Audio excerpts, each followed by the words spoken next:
Programa Tudo de Bom, com Isaura Cardoso. Oferecimento Batata Palha Slide, perfeita para a sua mesa.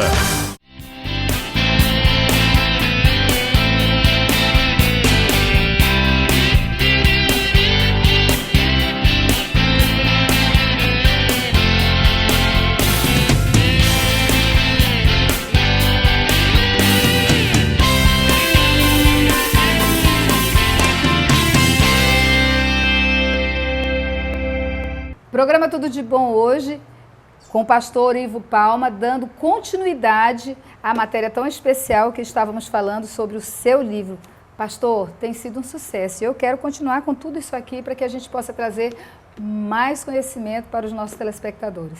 Eu agradeço a oportunidade, Isaura, de estar nesse programa Tudo de Bom.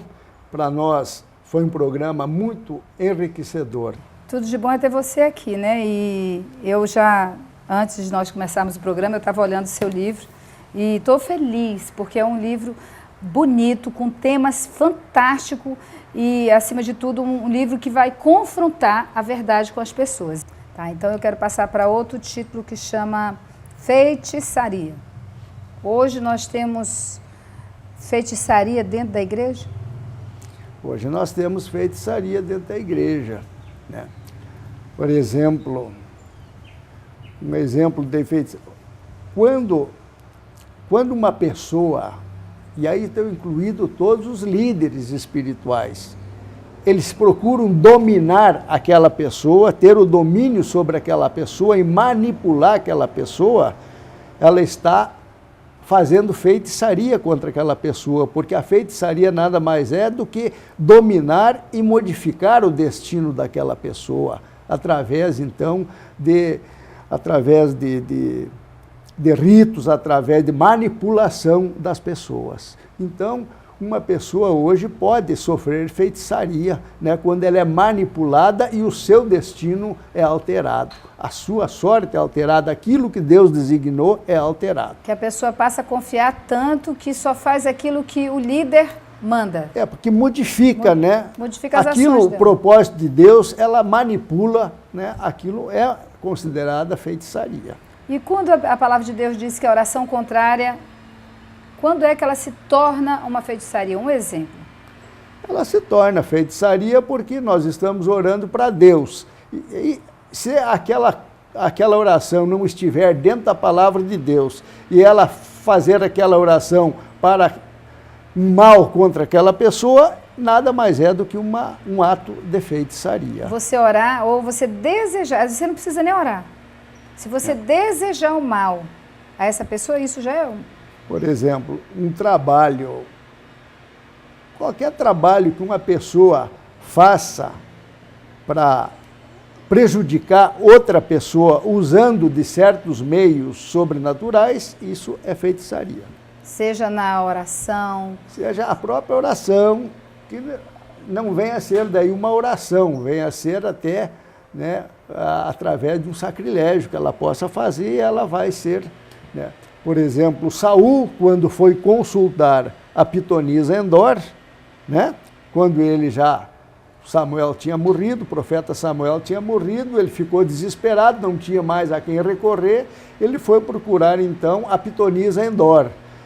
Esse ato de procurar, e ela era uma vidente, no ato de evidência, ele invocou então demônios. E esses demônios, que eles dizem que são espíritos, mas na verdade são demônios, caracterizou então um ato de feitiçaria. Então, mediante o que o senhor está falando, na palavra de Deus, eu posso considerar que qualquer pessoa que invoca espíritos que não seja o poder do Espírito Santo de Deus, ele está cometendo um ato de feitiçaria. De feitiçaria, porque eles não estão invocando a Deus, e sim a demônios. Em princípio, há demônios, que nem sempre são demônios. Tem uma classificação muito grande de entidades que podem ser invocadas através de feiticeiros, né? E que podem ser usadas contra determinada pessoa para dominar aquela pessoa ou trazer, então, malefício sobre aquela pessoa. Um tema que eu acho assim também bem polêmico até, a heresia. O que nós estamos vivendo hoje, nesse século que tudo pode, que, como o senhor disse, a gente vê muitas igrejas se importando mais com a quantidade de pessoas, de membros na igreja. O que nós estamos dentro dessas heresias hoje, as igrejas de hoje, eu não vou falar aqui do nosso estado, mas de um modo geral?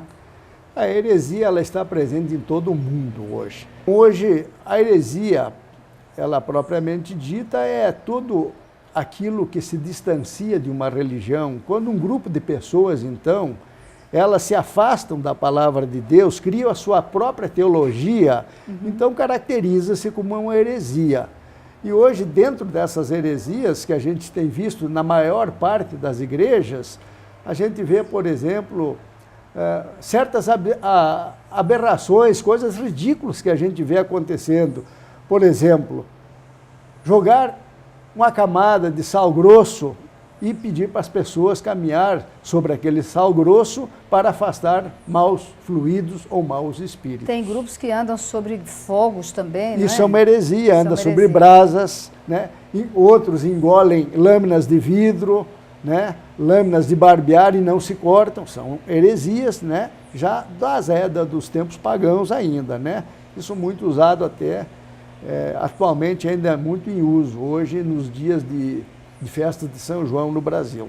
Eu lembro que tem uma passagem na Bíblia que a sombra de Pedro curava, acho que até o suor de Pedro curava, alguma coisa. E de repente a gente vê assim, muitas pessoas com a água, com o lencinho, eu vejo isso às vezes trocando canal nos meios de comunicação. Isso seria também heresia? Isso é heresia, quando hoje Jesus nunca usou de artifícios, não precisava usar. A única vez que a gente vê Jesus citando foi quando ele pegou o lodo para colocar no olho do cego para que as outras pessoas também, né, soubessem que aquilo seria para a glória de Deus, embora Jesus não precisasse fazer aquilo. Foi a única vez citado pela Bíblia.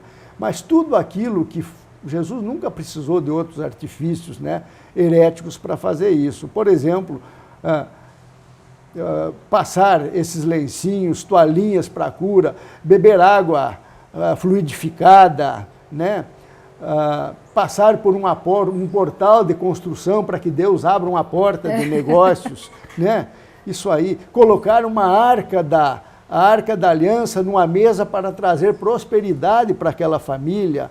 São todas coisas que a gente vê hoje em muitas igrejas e são consideradas realmente na Bíblia como heresias. Agora, pastor, eu deixei até para o final a questão da idolatria. Nós, evangélicos, estamos idolatrando nas igrejas também? Nós estamos idolatrando nas igrejas também, sob várias formas que não são muitas vezes percebidas. Um exemplo, por favor. Por exemplo, hoje, muitas denominações religiosas têm os seus ministros, os seus líderes espirituais endeusados pelo povo, né? Eles se põem numa posição, às vezes, quase acima de Jesus, né? Então, as pessoas, muitas incautas, outras sem conhecimento da palavra de Deus, outras ainda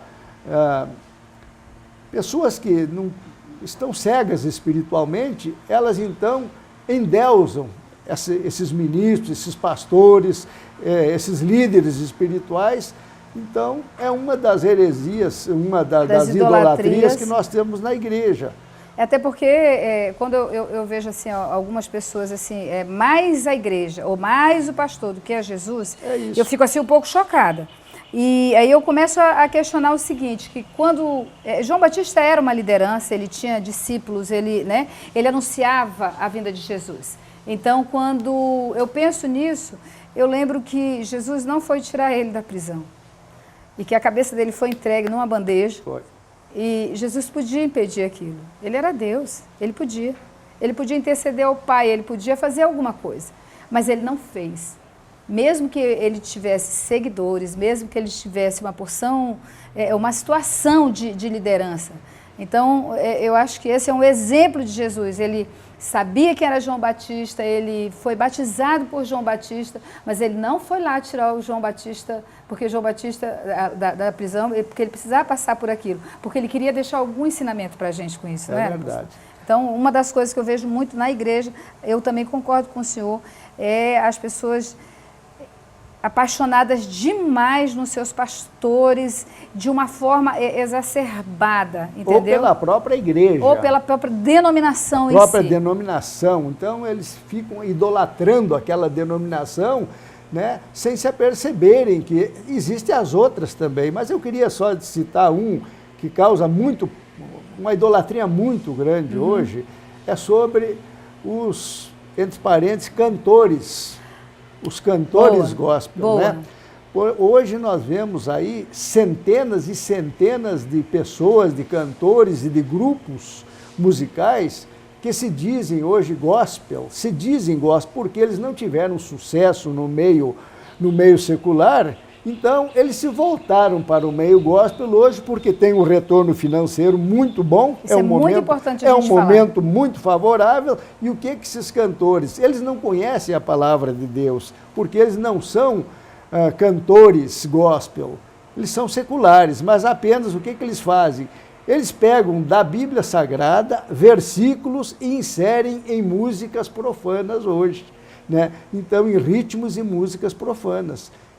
Então fica uma aberração muito grande quando a gente vê músicas do mundo totalmente mundanas com versículos bíblicos inseridos nela. Porque aí deixou de ser adoração. A gente isso não é a gente estava falando isso antes de gravar e a gente não pode deixar de falar.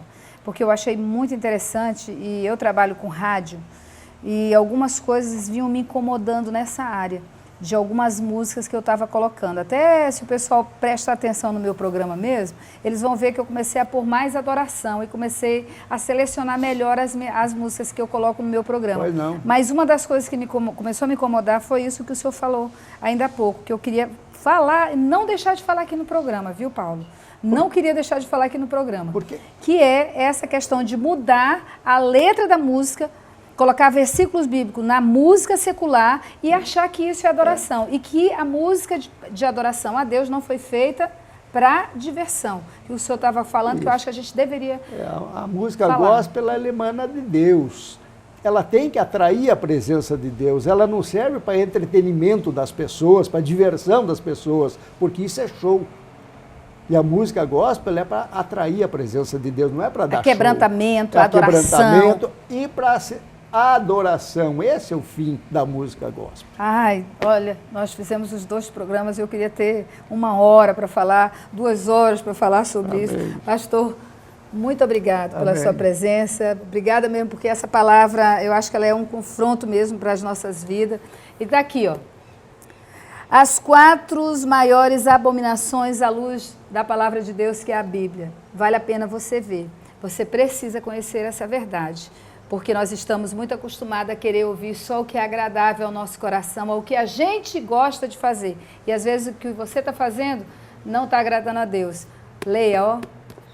Louva a Deus por estar te oferecendo algo do céu hoje aqui, ó. As 4 maiores abominações à luz da Bíblia. Se Deus continuar te abençoando, como Ele vem te acompanhando até aqui, amado, você vai conseguir esse livro, vai ler e vai continuar sendo muito mais abençoador. Eu quero agradecer pela tua vida, pela tua participação e até o próximo programa. Programa Tudo de Bom, com Isaura Cardoso. Oferecimento Batata Ondulada Crone. Uma gostosa curtição.